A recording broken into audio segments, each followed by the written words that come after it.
thank you. Look, folks, one of the most important things that we don't pay too much attention to is nutrition.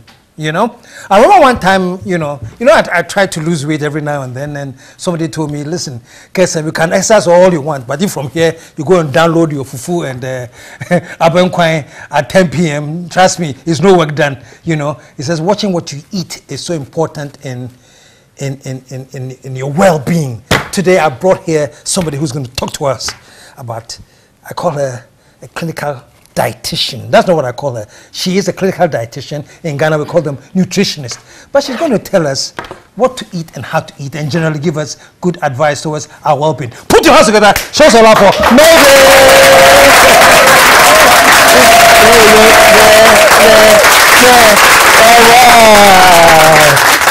Mavis, welcome to the show. It's a pleasure to be here. Nice to see you live. That's awesome. Oh, yes. Oh, it's good to be here. It's good. I'm loving the energy. It's totally awesome. Yeah. That's great. That's good. That's But were you born in Canada, or you were born Ghanaian but you were bred in Canada? Ghanaian born. Oh, you were born here? Yes, Ghanaian born in Kumasi. Kumasi? Yes. Whoa. I can even tell you Ababo Zongolai. Or Zongolai, as we like to say. Zongolai. Yes, but Canadian raised and educated. How old were you when you went to Canada? I was about 9. Oh, really? Yes, indeed. So. Wow. Yeah. And as I was saying earlier to you, it's kind of funny because everybody is wanting to go abroad, and crazy me, the black sheep, I want to come back for sure. So it's good to have you. We need you back, I mean, we need you back. Indeed. Ghana needs all our folks in diaspora back, Indeed. So at least, you've come, and I'm glad you're here. Yes. But you've been handling dietitian, that's what you studied? Yes, I studied dietetics, which is where you study nutrition and how nutrition has impact on one's health. So, for example, diabetes. How does what you eat affect your diabetes or your blood sugar? Or high cholesterol. How does what you eat affect your cholesterol level? Same with high blood pressure, and it's one of the biggest killers right now in Ghana. People, one day they hear, the next day tea, and they're always asking what happened. And it's all about what we're eating. I always give the example, it's about what you put in your car. If you put good fuel in your car, and if let's say you have a BMW, you don't want to be putting any chenchema food in there. Exactly. You want to put healthy food or healthy fuel, or I guess this would be super or V-power. You want to put V-power in there so that your engine performs at its optimal. Is that one of the big problems? You're putting in a lot of unhealthy stuff? Exactly. Yeah. But I think it starts with knowledge. We say that knowledge is power. And I think the main problem here is that a lot of people don't know what they should be eating. And so one of the things that we do at Canada Ghana Nutrition Center is we start with education. We start by educating the clients and the patients exactly what you have and what you should be eating. Yeah. So generally, could one say that there are certain things that you should be eating? Oh yes. Like I can give you a good one. Vegetables. Really? Ghanaians don't like to eat their vegetables. They say you're chewing rabbit. That's if you eat, right? But, vegetables are huge. They're important. And same thing for fruits. It's where you get your vitamins and minerals from. But most of the time, we pound the fufu, no problem. We pound back the protein, no problem. But when it comes to the veggies, we're always lacking. And I think that's one of the big things that we're advocating. And I think not too long ago, we do organic markets where we bring vendors on board with fresh produce, trustworthy produce. Because I know some people are like, Jack, you go somewhere, you're like, I don't trust the leaves. So most people tend to kind of skip it. Yeah, but we have an organic market that allows you to have fresh produce that is trusted. In other words, it's grown organically, no pesticides, no insecticides on it. So you can trust your veggies. And we want to build that confidence in Ghanaians to start eating more fruits and veggies, because we know that's where the health benefits is going to come from, for sure. Yeah. And in terms of foods, are there any no-go areas, or is it all about moderation? What, for example, is a dangerous food to have, or is it the time that you have it? What are all these? No food is a bad food. All foods are acceptable, but it's about the portions that we eat. For example, if you're coming in late around 9 p.m. and you're going to do your fufu at 9 p.m., you have to keep in mind that you're going to go and eat and sleep, right? So this is not the time to load up on all the heavy starch and then turn around and go to sleep.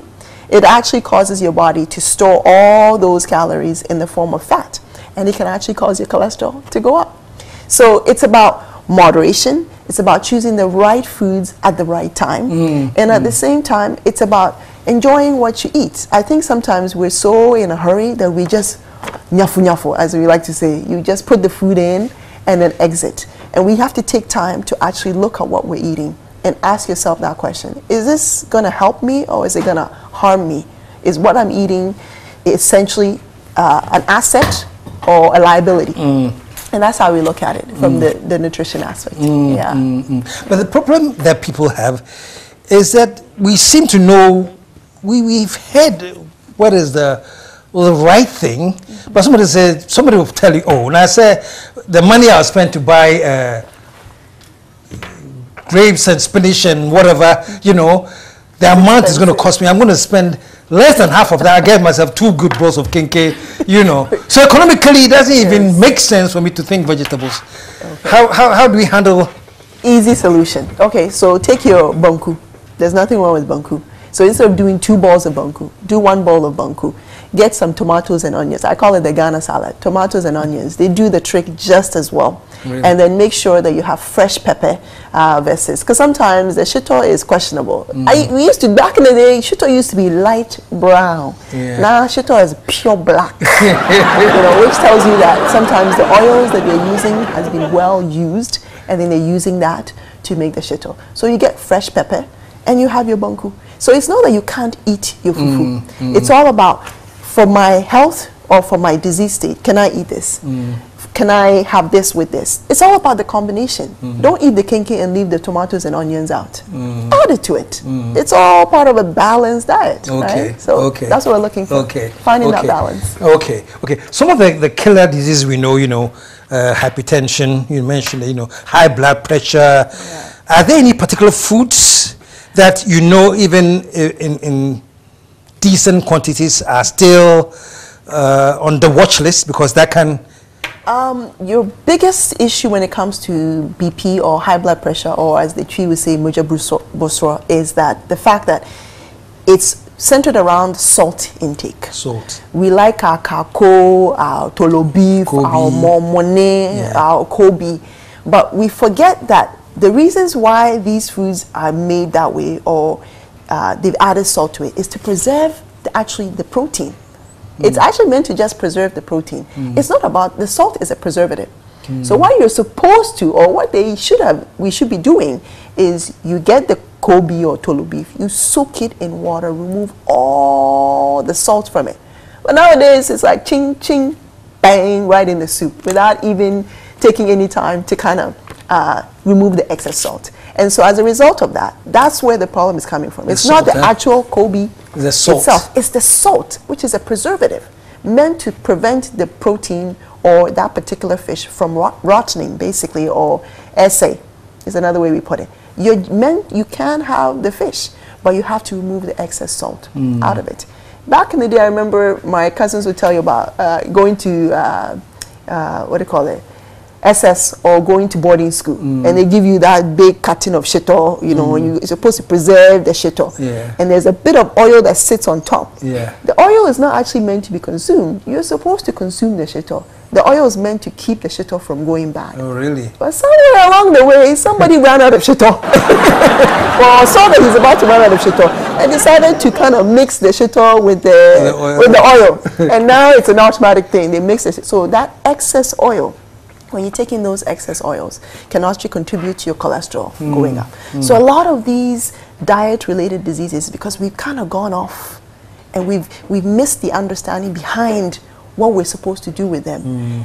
We are an oral society. We pass on our traditions through oral means, right? And so sometimes, somewhere along the way, the information got lost. So instead of taking the shito from the bottom, keeping the oil on, we've started mixing the shito with the oil. Well, that we pour the oil, crack, you know.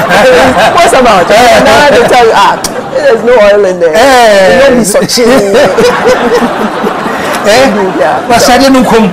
And then we're killing ourselves, you know.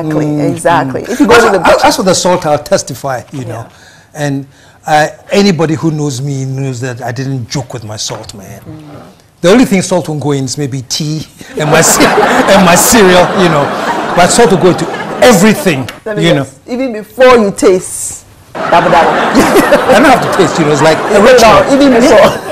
You know, and honestly, I could testify to that. When I cut out that practice, my blood pressure the reading has been excellent. Yes, indeed. You know, and one time I was thinking, I said, what am I doing different? You know, because I was always exercising and doing stuff. I was like, what am I doing different? Because for length of time, this blood pressure thing, then somebody reminded me, but have you realized you have stopped taking the salt? You know, so folks, and change you know, please go easy on the salt because it really does increase the blood pressure. And that time until we come back, there's two things. So many other things. And the beauty of it is that if you make it at home, then you know for a fact that you're in control of the salt. But when you go outside to buy, somebody else controls what goes into the food. So it's these basic small information, this open your eyes type stuff is what we do at Canada Ghana Nutrition Center. We take the complicated out of it and we make it simple. And at the same time too, you can come and shop for healthy stuff within on premise. So you have an expert helping you shop and helping you make healthy decisions. And where is that located? We are located by Achimota next to Unity House, I believe, right, literally next to Vision 1 FM. We're in a building called Toppers, and we're just on the ground floor. Indeed. So there are people there who will actually assist you if somebody comes in and says, I have this particular problem. We love things like that because then it allows us to know exactly how we can help you. So whatever your problem is, whether you're pregnant and you're trying to find a way to eat healthy, whether you have a picky eater or a child who doesn't like to eat, anybody with low anemia, no matter what the state is, if it's diet related or it has a component of diet in it, we're your people to come to, for sure. So they are what do you call this thing? Trained doctors and nurses who help you with all the... You're looking at her. Oh, I'm looking. Oh, okay. Sorry, doc. Indeed, yes. So I'm in-house most of the days. If not, Saturdays we're open basically from 7:30 until 5 p.m., which is our opening hours. So you come in at any of those times. What's the number somebody can call you on? Somebody's listening and if wants to reach you. For sure. It's 0508-058-793. Okay, so this is your go-to point if you want to eat healthy, get a better life, and stay longer for your. We've got all. You've got it all. We've got it all. We've got your almond flour. We've got all your healthy oils, avocado oils, coconut oil, you name it. We've got it. A lot of talk about black seed oil. Is it what is? Yes, we have black seed oil. We have black seed as well. Yeah. Yeah. Is it really? It actually helps. A lot of your nuts and seeds actually help lower cholesterol. So your pumpkin seed, your linseed, your mustard seeds, sesame seeds, your almond nuts, all these things have omega-3s in them, and they actually help. So there's a lot of people who are now catching on to the idea of taking in seeds as part of their breakfast. And it's very easy to incorporate, for sure. Yeah. Okay. Yeah. Well, Doctor, I was going to say Dr. Mavis, but that's not... RD Mavis. Registered Dietitian Mavis, yeah. Dietitian Mavis. Yes. Okay, great. The number is on the screen right now. And please, it's so important, you know. We hear it all the time. Oh, and I know how. Exactly. What happened? You know, and in our parts of the world, we want to blame somebody, the poor aunt, the grandmother who has nothing to do with anything. But please, let's take it serious. We are dying too young. Well, should I say you are dying too young? Me, I'm old. Honestly, you know, I'm reading obituaries, 43, 39, you know, and it's all diet related. So give her a call, sit down with her, and get an understanding of what is good to go inside, the best fuel for your body. Sure. Mavis, thank you so much. And it was a pleasure having you. Yeah. For sure. And thanks for coming. It's a pleasure. Stay glued. We will be right back.